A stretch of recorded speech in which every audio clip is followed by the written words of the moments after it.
अष्टकोणी बांधणीची विहीर, अजस्त्र तोफा, असंख्य चांगल्या पद्धतीचे बुरुज आणि स्थापत्यशैलीचा उत्तम नमुना असणारा परांडा किल्ला. तर मित्रांनो, मी अक्षय विलास भुजबळ आपले पुन्हा एकदा सहर्ष स्वागत करत आहे आपला मराठमोळा चॅनल मायबाप सह्याद्री. परांडा म्हणजेच धाराशिव जिल्ह्यातील एक प्रमुख किल्ला, अत्यंत भव्य दिव्य आणि आजही नीट अवस्थेत असणारा हा किल्ला आपण या ब्लॉगमध्ये पाहणार आहोत. आपल्याला आमचा व्हिडिओ आवडल्यास लाईक, सबस्क्राईब आणि शेअर करायला विसरू नका. जय हिंद, जय महाराष्ट्र.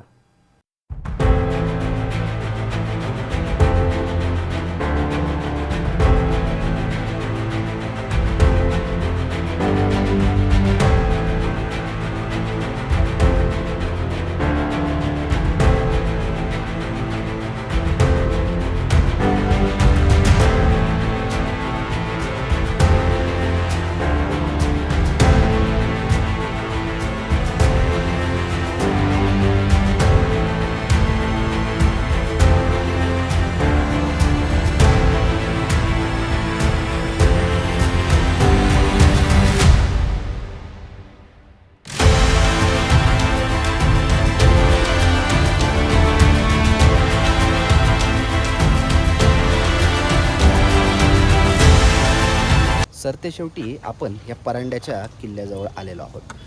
पुण्यातनं हा प्रवास खूप मोठा झाला मला, 5-6 तासाचा. थोडासा रस्ता इकडे तिकडे चुकल्यामुळे वेळ झाला, परंतु इथे आलेलो आहे. 4 वाजलेले आहेत. 5 वाजता किल्ला बंद होतो. तर 1 तासात काही गडबडीत हा किल्ला मला बघावा लागणार आहे. तर आपण येताना थोडंसं वेळेचं नियोजन करूनच या.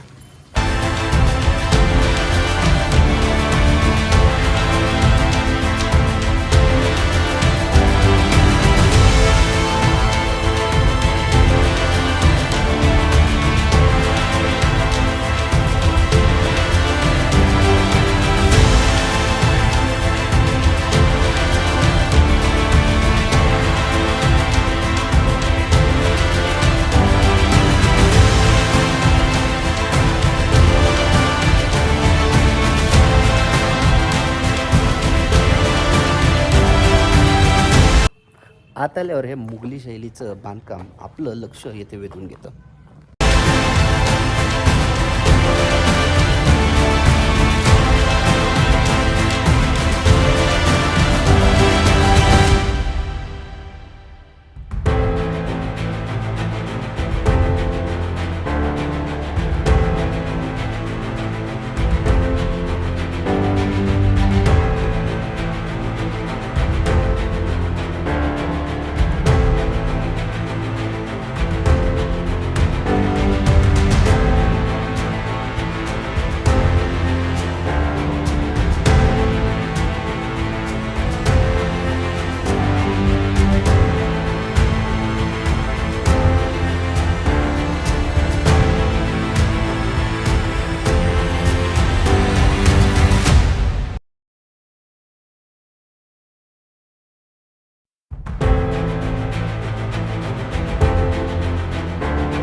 अत्यंत विलोभनीय असा दरवाजा आपले लक्ष वेधून घेतो.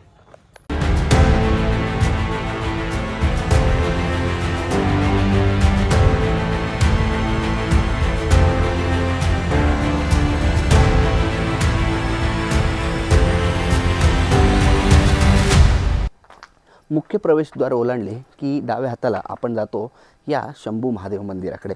प्रथम आपण ते दर्शन घेऊन नंतर दुसऱ्या दरवाजातून गडाच्या आत जायचं आहे.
दुसऱ्या द्वाराच्या इथे आपल्याला आल्यावर असं वाटतं की इथं खूप पिक्चरचं शूटिंग होऊ शकतं किंवा झालेलं असावं. स्वच्छता इथे ठेवण्याचा खूप चांगला प्रयत्न आपल्याला इथं पुरातत्व खात्याचा दिसतो.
खूप तोफा इथे आपल्याला कैद म्हणायला लागतील अशा इथं पडलेल्या आपल्याला किल्ल्यावर दिसतात.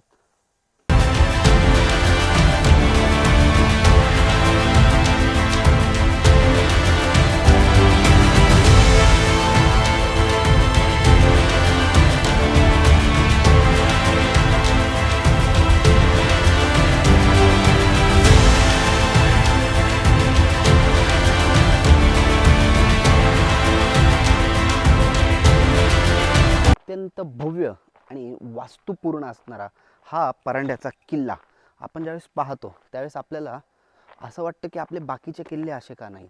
त्याचं कारण जर इतिहासात शोधलं तर मराठे हे कायम लढले आणि लढताना आपला देह ठेवला, मान कापून दिली पण झुकून दिली नाही. म्हणून आपले सगळे किल्ले आपल्या शत्रूंनी नंतर म्हणजेच इंग्रजांनी उद्ध्वस्त केले. मागील वास्तूमध्ये आपल्याला भग्न असणाऱ्या आपल्या देवी देवतांच्या मूर्त्या आणि विरगळ पाहायला मिळणार आहे.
माझ्या मागे शिवलिंगी आकाराची ही विहीर आपण पाहू शकतो. या परांड्याच्या भेटीत आपल्याला ही विहीर नक्की पाहायची आहे आणि येथे आल्यावर आपल्याला याची स्वच्छता पण दाखायची आहे.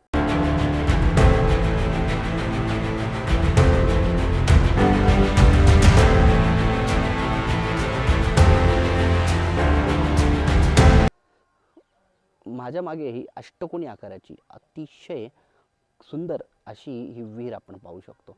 अष्टकोनी ही विहीर पाहताना आपल्याला या स्थापत्यशैलीचं नक्की कौतुक वाटेल.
बुरुजाच्या खाली आपण पाहू शकतो ही तटबंदी.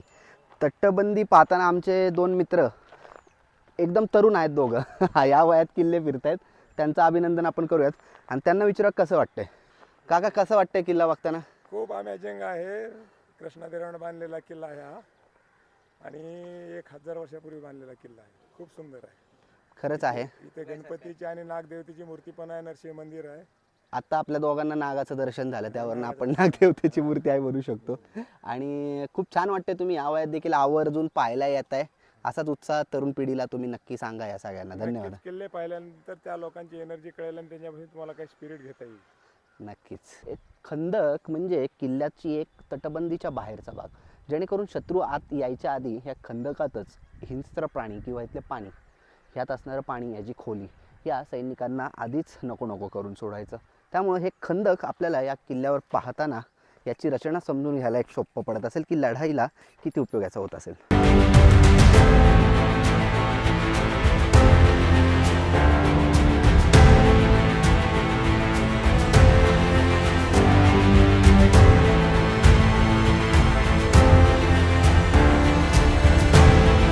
360 डिग्री फायरिंग करते वेळेस इथे गल पाडलेले आहे. तोफेचा सेंटरचा पॉईंट आहे, त्याला खालून एक हुक असायचं आणि ते हुक ह्यामध्ये ठेवलं तर एका बोटानं तोफ हलवली जायची, एका हातानं तोफ हलवली जायची. एवढी अजग मोठी तोफ सुद्धा अगदी छोट्या शक्तीनं सुद्धा 360 डिग्री ते घुमावदार फिरवता यायच्या हौदामुळे.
तंजावर तहत पेशावर, अटक ते कटक, मराठा साम्राज्य पसरलं, अशी दोन्ही काकांसोबत आम्ही चर्चा करत चाललेलो आहोत. दोघांना इतिहासाची खूप आवड आहे आणि असे तरुण, मागाशी म्हणलो त्या पद्धतीने तरुण संपूर्ण महाराष्ट्राला लाभावे. फक्त किल्ला फिरणं हे इम्पॉर्टंट नाही, तर त्या किल्ल्यात काय इतिहास आहे, त्या किल्ल्यामुळे काय इतिहास घडला, हे देखील या दोघांना खूप चांगल्या पद्धतीने ज्ञात आहे.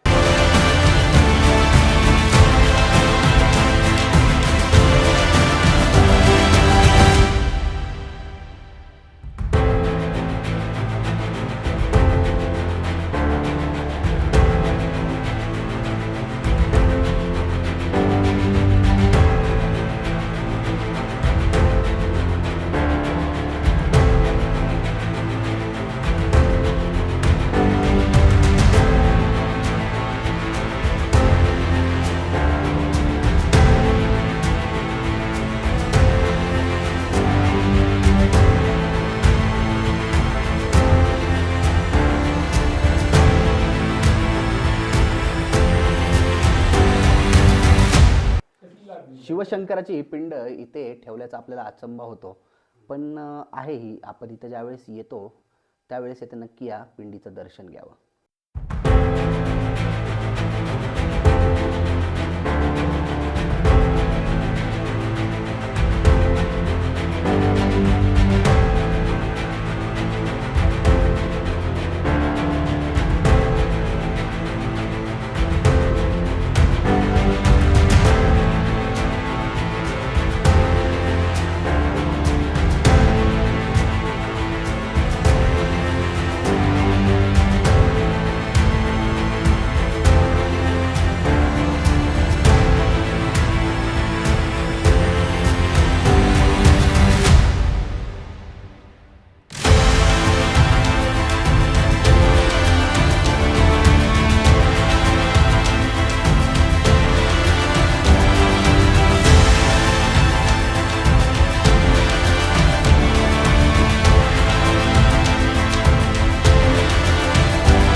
विजयनगर साम्राज्याचे जे चालुक्य आणि कृष्णदेवराय राजे होते त्याने जे ते उत्तरेकडून आलेले जे मोगली आणि सल्तनती आक्रमण होतं ते दक्षिणेकडे पसरवण्यास इथं रोकथाम करण्यात आलेली आहे. आणि दक्षिणेकडला जी त्यांचा आक्रमकांना कृष्णदेवराय आणि यादव राजाने दक्षिणेकडे जाण्यापासून याच मध्य भारतामध्ये जे आहे ते अटकाव केलेला आहे. त्यामुळं दक्षिणेकडे जास्त त्यांचं साम्राज्य नाही.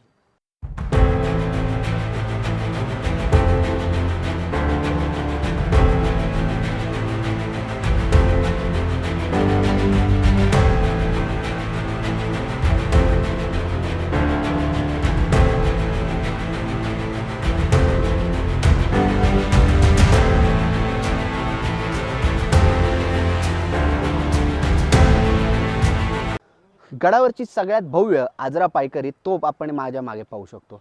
अत्यंत भव्य दिव्य तोफ आपल्याला देवगिरीवरील आणि जंजिऱ्यावरील कलाल बांगडी ह्या तोफेची आठवण करून देते.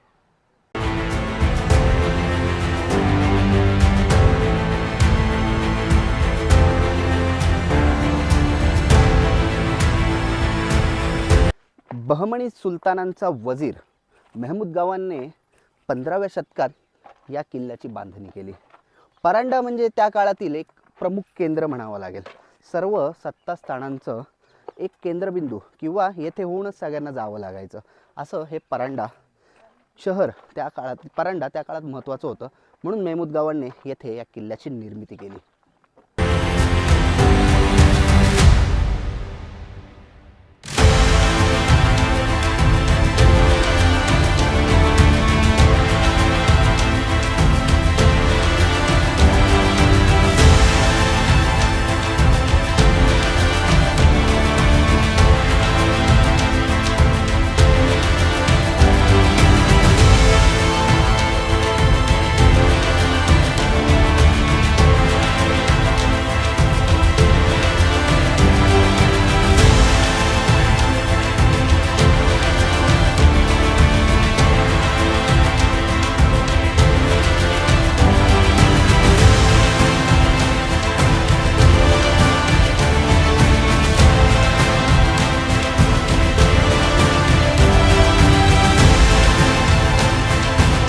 मुघल साम्राज्य आणि निजामशाह यांच्यात झालेल्या भांडणात देखील हा किल्ला मुघलांना मिळवता आला नाही. शहाजीराजे भोसले साहेबांनी छत्रपती शिवरायांचे पिताश्री महाराज साहेब शहाजीराजे भोसले साहेबांनी त्यावेळेस निजामशहाच्या मुर्तजाला गादीवर बसून निजामशाही चालवायचा जो उद्योग आरंभिला होता हा किल्ला देखील त्याला एक साक्षीदार आहे.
या किल्ल्याचं प्रमुख वैशिष्ट्य म्हणजे ह्याला लांबी, इतक्या लांबीची असणारी ही खंदकाची जोड. खंदक म्हणजे कुठल्याही किल्ल्याचा पहिला बुरुज म्हणायला हवा किंवा पहिला शत्रू, जो की शत्रूचा शत्रू, जो शत्रूला रोखतो. तर ह्या किल्ल्यावर आपल्याला इतक्या छान पद्धतीचं खंदक आज जरी येथे जाणं येणं दुष्कर असलं तरी पाहायला मिळतं. म्हणजे इतिहास काळात त्याची भव्यता आणि ह्याचा वापर काय असेल याचा आपण विचार करू शकतो.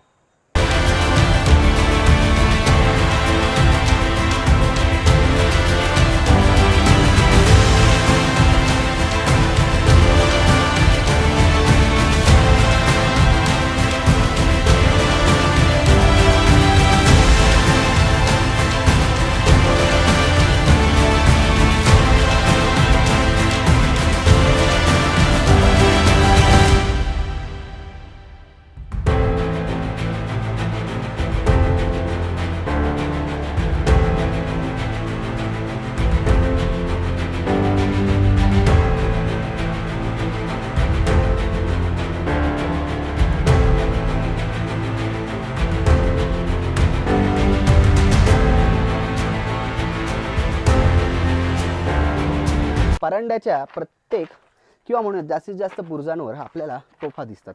आता आपण प्रमुख दुसऱ्या दरवाजाच्या वरच्या बुरुजावर चाललेलो आहोत.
अष्टकोनी बांधणीची विहीर, अजस्त्र तोफा, असंख्य चांगल्या पद्धतीचे बुरुज आणि स्थापत्यशैलीचा उत्तम नमुना असणारा परांडा किल्ला आपण एक पर्यटक म्हणून पाहू शकतो. आपण येथे येण्यासाठी सकाळी 9 ते संध्याकाळी 5 पर्यंत आपल्याला अवधी असतो आणि परांडा शहराच्या मध्यभागी स्थित असून बाजारपेठेतनं आपण या किल्ल्यावर येऊ शकतो. तर आपण या परांड्याला आला तर नक्की हा संपूर्ण किल्ला पहा. नृसिंहदेवाचे मंदिर, महादेवाचे पिंड, महादेवाचे मंदिर, इथे असणाऱ्या तोफा, बुरुज या सगळ्यांचा आस्वाद नक्की घ्या.